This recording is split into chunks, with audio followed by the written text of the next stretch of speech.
Sejam bem-vindos para mais este vídeo e para mais esta biografia, e hoje eu trago a biografia número 14 e vamos falar de mais um, escritor francês, Jacques Benigne Bossuet, que viveu no século XVII, nasce em 1627 e vai morrer em 1704.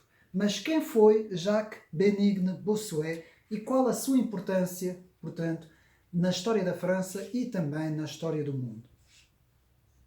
Foi um bispo-teólogo francês e um dos principais teóricos dentro da história das ideias. Portanto, aqui estamos no plano da história das ideias. Um dos principais teóricos do chamado absolutismo do direito divino, que eu já vou explicar o que é que isso significa. Defendendo, portanto, dentro do direito divino e dentro da classificação do absolutismo, não é? Que é uma classificação tradicional, não é? É um conceito, não é? Digamos assim. Penso que houve mais influências que este autor Jacques Benigne Bossuet teve, não é? Como é óbvio, mas defendendo, portanto, esta explicação, podemos dizer que o direito divino defende o argumento que o governo era divino e que os reis recebiam o seu poder diretamente de Deus. Portanto, essa era um dos principais traços na ciência política e na história das ideias, um dos principais traços do chamado direito divino. Este autor, Jacques Benigne Bossuet, foi autor de La politique tirée de l'écriture sainte, que é o seu principal trabalho, um dos seus principais trabalhos, ou seja, que é a política tirada da Escritura Santa, das Escrituras Sagradas, não é? A Bíblia, como nós sabemos, não é? Que foi publicada postumamente em 1709. Na qual defende a teoria do direito divino dos reis, justificando que Deus delegava o poder político aos monarcas, portanto, diretamente aos monarcas, conferindo-lhes autoridade ilimitada, incontestável. O caso mais exemplar de governo, ou do governante que adotou as ideias de Jacques Benigne Bossuet, foi Luís XIV da França, o chamado Rei Salvo. Bom, dentro da Igreja Católica, porque é isso que hoje vamos falar um pouco mais, portanto, dentro de quem estuda a história da Igreja Católica e até os próprios teólogos que estudam principalmente dentro do catolicismo, Jacques Benigne Bossuet, de facto, foi importante porque defendeu aquilo que nós chamamos a parte do direito divino dentro do antigo regime, daquilo que era chamado o antigo regime. Portanto, a vida de Bossuet. Bossuet nasceu em uma família de magistrados em 1627 em Dijon, que é uma região na França, onde recebeu educação no colégio jesuíta. Por estar destinado à vida religiosa, recebeu tonsura, portanto, que é um corte especial de cabelo, com um círculo raspado no alto posterior do crânio. Aos 10 anos, portanto, quando recebeu essa tonsura, aos 15 foi para Paris, onde estudou teologia no Collège de Navarre, que era também, nessa altura, um colégio importante. E presenciou os motins de La Fronde. La Fronde foi, portanto, alguns motins que aconteceram, em França, não é? Paris, naquela zona toda, e que foi um levante de amotinados que se levantou contra o poder absolutista. Em 1652 foi ordenado padre e recebeu doutorado em teologia. Seu pai obteve a indicação para Cônego e Montgúcia, onde se tornou popular como orador em controvérsias com os protestantes. Bossuet foi, dentro do catolicismo, atenção, foi um excelente orador. Eu aqui não tomo partido neste canal se eu sou a favor neste caso, nos católicos, ao longo da história, não é? Ou dos protestantes. Aqui, este canal visa apenas apresentar todos os autores que nós aqui apresentamos, vários tipos de autores dentro da literatura, e também dentro da religião cristã, não é? Tanto protestantes como católicos, como também ortodoxos, e vamos apresentar isto ao longo de todas as bibliografias. Portanto, dividiu o tempo entre Metz e Paris até 1659, e a partir de 1660 raramente deixava de ir à capital. Lá pregou os sermões da Quaresma em dois famosos conventos, o dos franciscanos mínimos e o dos carmelitas. E em 1662 foi chamado a pregar para o próprio rei Luís XIV. Ficaram famosas as suas orações fúnebres, e vamos ver que Jacques-Bénigne Bossuet tem muitas orações e tem muitos trabalhos escritos. Portanto, ficaram famosas as suas orações fúnebres, principalmente nos funerais, os tais funerais de Henriqueta Maria de França, que foram as suas orações mais importantes, que nós já vamos ver isso mais para a frente. Portanto, de Henriqueta Maria da França, rainha consorte da Inglaterra, e da sua filha Henriqueta Ana de Inglaterra, cunhada de Luís XIV, da princesa Ana de Gonzaga, do chanceler Michel Le Tellier e do grande Condé. Foi designado bispo de Condom em 1669, no sudoeste da França, mas escolhido para tutor do Delfim, o filho mais velho do rei.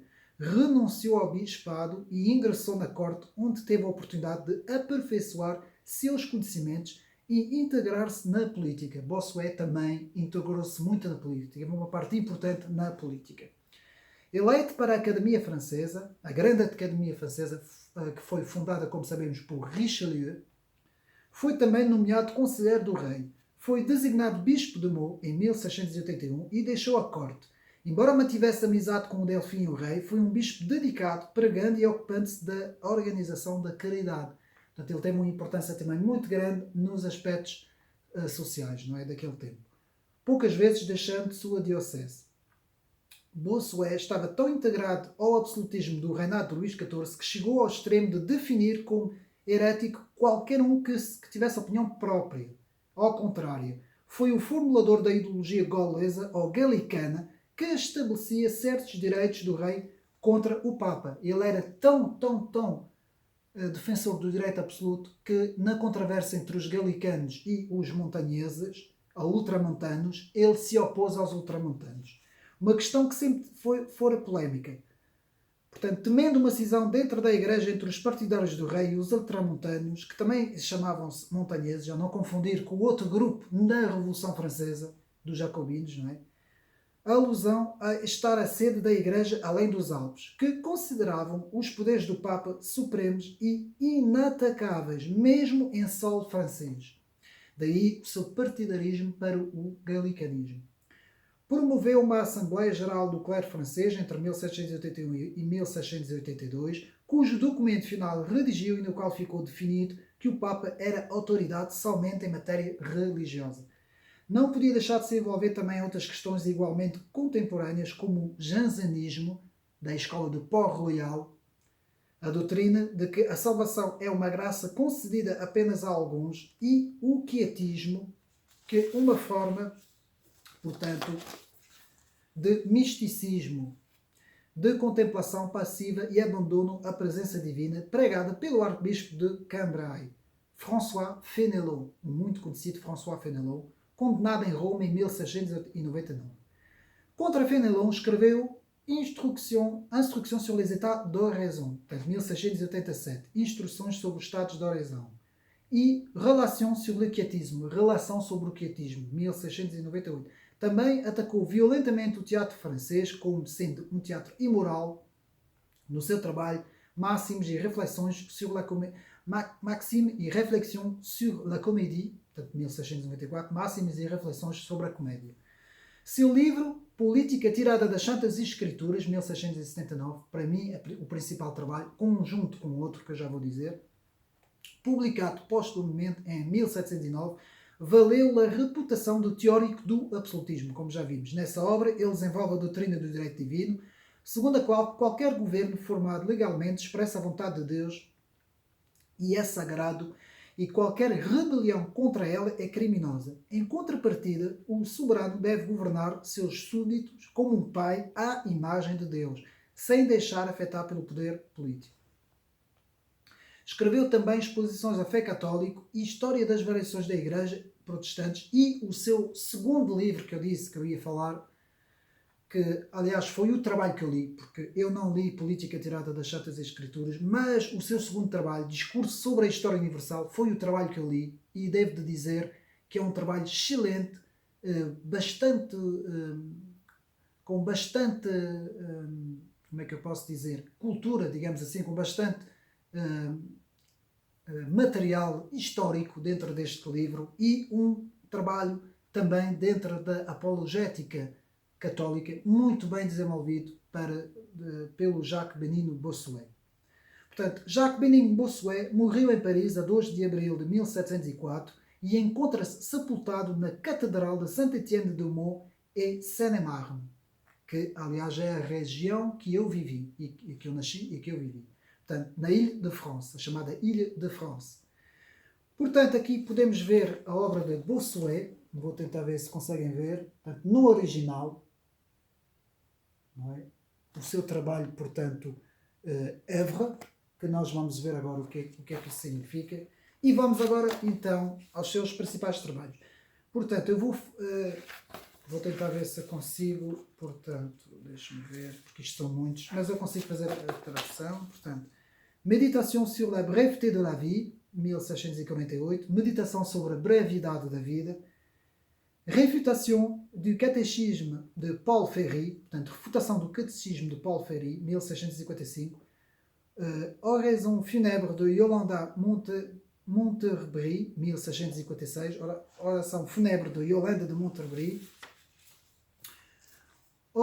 Oração funèbre de Valérie Salazar, 1657, Oração funèbre de Valérie Salazar, 1657, Panegyrique de São Paulo, 1659, Oraison funèbre de Nicolas Comet, 1663, Oraison funèbre de Nicolas Comet, Oraison funèbre d'Anne d'Autriche, 1667, Oração funèbre de Anne d'Autriche, 1667, Oraison funèbre d'Henriette Marie de France, 1679, que é um dos seus principais trabalhos, portanto, Oração funèbre de Henriette Marie de France, 1669, Oração funèbre d'Henriette d'Angleterre, 1670, Oração funèbre de Henriette da Inglaterra, 1670, Exposition de la doctrine de l'Église catholique sur les matières de controverse, portanto, exposição da doutrina da Igreja Católica sobre as matérias da controvérsia, 1661, Sermon pour la profession de Mademoiselle de Lavallier, Sermão para a profissão de Mademoiselle de Lavallier, 1665, Traité de la connaissance de Dieu et de soi-même, Tratado do conhecimento de Deus e de si mesmo, 1667, Traité du livre-arbitre, Tratado do livre-arbítrio, 1667, Logique, 1667, Lógica, 1667, Conférence avec le pasteur Claude, 1678, Conferência com o pastor Claude, 1678, e lá está um dos seus principais trabalhos, Discours sur l'histoire universelle, 1681, ou Discurso sobre a História Universal. Depois o seu segundo trabalho, Politique tirée de l'Écriture Sainte, Política tirada das Sagradas Escrituras, 1679, 1708, Sermon sur l'unité de l'Église, Sermão sobre a unidade da Igreja, 1682, Oraison funèbre de Marie-Thérèse, Oração funèbre de Maria Teresa, Oraison funèbre d'Anne de Gonzague, Oração funèbre de Anne de Gonzague, 1685, Oraison funèbre de Michel Le Tellier, Oração funèbre de Michael de Tellier, 1686, Oração funèbre de Madame de Blay-Duxelles, 1686, Oração funèbre de Madame de Blay-Duxelles, Oração funèbre do Prince de Condé, 1687, Oração funèbre do Prince de Condé, Catéchisme diocèse de Meaux, portanto, Histoire des variations de l'Église protestante, História das variações da Igreja Protestante, 1688, Explication de l'Apocalypse, Explicação do Apocalipse, 1689, Avertissement protestant, 1, 2, 3, 4, 5, 6, 7, são 8 tomos até de 1689 até 1691, Défense de l'Histoire des Variations, Defesa da História das Variações, 1690-91, Correspondance avec Leibniz, o grande filósofo Leibniz, portanto, correspondência com Leibniz, Défense de la Tradition et des Saints-Pères, Defesa da Tradição e dos Santos Padres, 1791-93, Traité de la concupiscence, Tratado da Concupiscência, 1691-93, lettre au père Cafard, lettre au padre Cafard, 1694, Maxime et réflexions sur la comédie, Máximas e reflexões sobre a comédia, 1694, Méditation sur l'évangile, Méditation sobre o Evangelho, 1694, Élévation sur les mystères, 1694, Elevação sobre os mistérios, Instruction sur les états d'oraison, Instrução sobre os estados d'oração, 1697, Relação sur le quietisme, Relação sobre o quietismo, 1691, 98, e por fim, seu último trabalho, Instrução pastoral Instruction pastorale pour les protestants, Instrução pastoral para os protestantes, Manual para protestantes convertidos ao catolicismo, portanto, 1771. Portanto, Bossuet, de facto, dentro do catolicismo francês e da história da Igreja Cristã, também podemos dizer, teve um importante papel, um importantíssimo papel na história da Igreja, cometeu coisas boas como também coisas más, não é? Cometeu erros também, como é óbvio, não é? Portanto, a sua linha geral teológica era o direito divino, defendeu a Igreja Católica Galicana, se opôs aos protestantes, como é óbvio, não é? Mas é, portanto, uma figura importante dentro da história da França, não é? E dentro dos grandes autores também, dentro da literatura, porque os seus dois livros, Discurso sobre a História Universal e Políticas Tiradas das Santas Escrituras, que são as duas grandes obras que nós temos que aqui reter para o nosso conhecimento, não é? São, de facto, dois grandes trabalhos que é preciso ler, conhecer, compreender, e fica aqui esta biografia, esta recomendação de mais este autor, Jacques Bénigne Bossuet, portanto, que de facto viveu no século XVII, todo esse século francês, que é um século importantíssimo, tanto na literatura como na história, como também, portanto, na literatura, na teologia, foi um século importantíssimo. Foi nesse século que se deu a querela dos antigos e dos modernos, em 1680. Foi aí também que aconteceram uma série de questões que iriam dar origem à guerra das religiões entre protestantes e católicos. Foi também a preparação do grande século de ouro da literatura, da chamada literatura francesa, não é?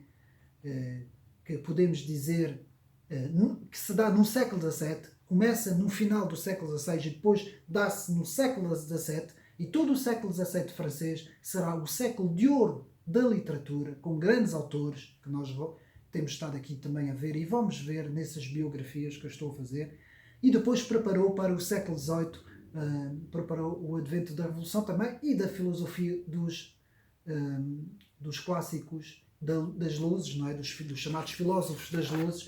Portanto, este tempo de história que vai, portanto, que começa mais ou menos aí em 1500 e tal, depois da Contra-Reforma, que vai do século XVI, do século XVII, do século XVIII, todos esses 300 anos, esses 3 séculos, são de facto dentro dos aspectos culturais, são de facto os 3 maiores séculos dentro da história da França. Portanto, para quem se interessa por teologia, por história das ideias, pela própria história, também pela cultura, pela própria teologia, não é? Os aspectos da teologia, não esquecendo a importância do protestantismo na França, também, com o calvinismo e com o próprio João Calvino, que eu tenho também no meu canal a sua biografia também. Todos esses aspectos são importantes para compreendermos tudo o que irá acontecer na Europa depois, no século XVIII e XIX. E há um livro também excelente que deixo aqui como referência, de Paul Hazard, La crise de la conscience européenne, que eu também tenho, portanto, a exposição no meu canal, de Paul Hazard, talvez um dos livros melhores que nos consegue explicar que portanto, até ao século, lá está, não é? Até ao século XVIII, ou até ao século XVII, XVIII, pensava-se como Bossuet, e a partir do século XVIII começa-se a pensar como Voltaire. Este livro, La crise de la conscience européenne, fala muito sobre Jacques Bénigne Bossuet, no Antigo Regime, no pensamento do antigo regime, portanto, que se referia ao direito divino, e depois nos fala sobre os novos filósofos das luzes, como Voltaire e todos os outros filósofos que vão preparar, portanto, essa nova consciência na Europa, e por isso é que o título do livro se chama La crise de la conscience européenne, de Paul Hazard, que eu deixo aqui como referência também, que eu tenho falado muitas vezes aqui no canal. E chegamos ao fim de mais esta biografia. Espero que tenham gostado e até uma próxima.